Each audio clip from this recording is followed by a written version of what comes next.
It can take a very long time indeed for some of us to come to a highly basic sounding realization we should only contemplate going out with people who are very enthusiastic about us from the start, without the need for persuasion, without any call for begging or chasing or a strategic withholding of affection or visits to therapy, just plainly and simply keen, open, and ready from the get-go. This can sound extremely odd and deep down surprising because so much in our culture and in our pasts fosters an altogether different kind of philosophy to an extent that we may never quite have noticed.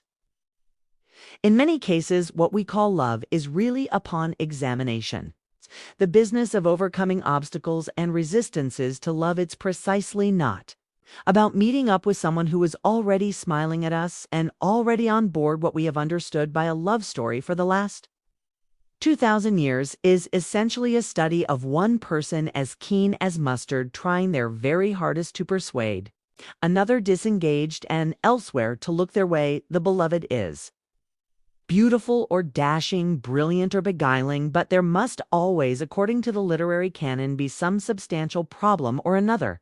They are married to someone else.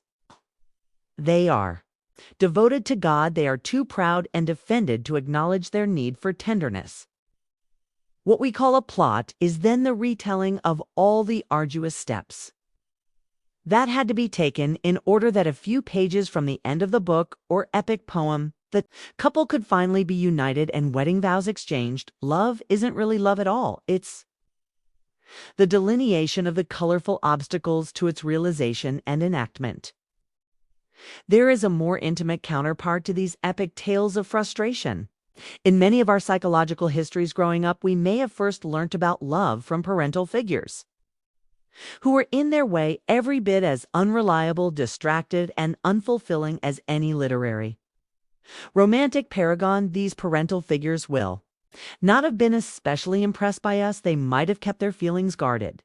They could have been addicted or depressed. They might have been living abroad or in love with someone else, one of our siblings perhaps, or a new spouse, and from this we will have derived a powerful impression that love, when it is real, must essentially be about unfulfillment and frustration, delay and resistance, about being made to feel unworthy, and about being put on hold while someone we yearn for explores other options. Our most powerful experiences of love in childhood would have been about hoping against hope that someone we adored might eventually turn our way and think we were, after all, despite everything wrong with us, good enough. The legacy of these two approaches to love can follow us unconsciously into the dating game. Here we may notice nothing amiss in a prospective partner who tells us that they like us a lot, but that they will only be available to see us again in a month, or someone who casually mentions they are presently trying to decide between us and 3 other suitors, or a compelling career abroad, or someone who can never bring themselves to initiate sex or hold our hand in public a bit deeper into our relationships.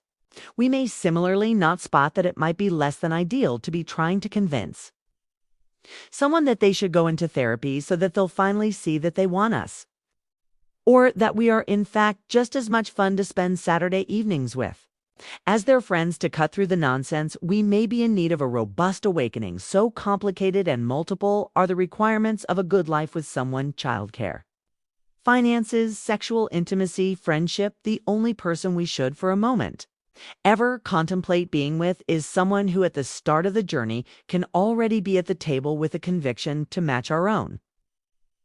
We can be forgiven for being for a long time deeply charmed by all the others, those who are coy and troubled, those who don't reply to our messages, and those whose difficult childhoods render them enchantingly off-kilter. But this is a game we can, in the end, ill afford. We aren't living in a novel, and we shouldn't be trying to repeat our miserable childhoods or forgiving those of others. It isn't love if you need to keep messaging and they are apparently out of battery. It isn't love if they are evasive or surreptitiously liking someone else's posts. It isn't love if they get defensive or describe our legitimate requirements for attention as intense. We need to get the wavering defended ones out of our lives. Immediately, that will mean ejecting the majority of people we meet. All the more reason to focus on the very few with native Enthusiasm, we need to hone our skills at recognizing the keen ones and clear everyone else out of the way. If they don't get back immediately, give up on them. Immediately stop imagining that they might be shy or that you haven't made your intentions clear enough. Let's say it again for good measure. The only worthwhile lovers are those who don't need persuading, those who like us a lot already, those who never leave us wondering where they might be or when they might reply, those whose commitment to us flows easily so that all the focus can be on the difficulties of day-to-day living. The others may be fascinating, lovely looking, about to change their minds in 15 and a half years after a trip to India, capable of generating lots of Daisy D. Well, while it be seem, it seizes as it well flows is it ease. Sees as if its slash flows, sees it well. As sees at waste to see slash millisty, tively sees at we see slash lav. A court or where, with sees at we see slash lides at we see if I? We will like qui at way to we see where I like call I correct up so I kai to see we lie to you to like we to you with you to see so we lie to see to with you to you to go to you could do a god I could you to I could go to you at got to you with I to you if we wait I did back think after the I can't family relay I keep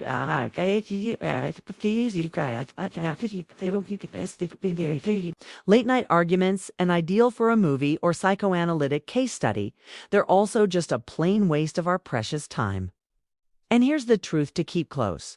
Love isn't meant to be a guessing game or a lifelong chase. It should feel calm, secure, obvious from the beginning. If someone isn't sure about you, they're not for you. And if you're not sure they're enthusiastic about you, you already have your answer.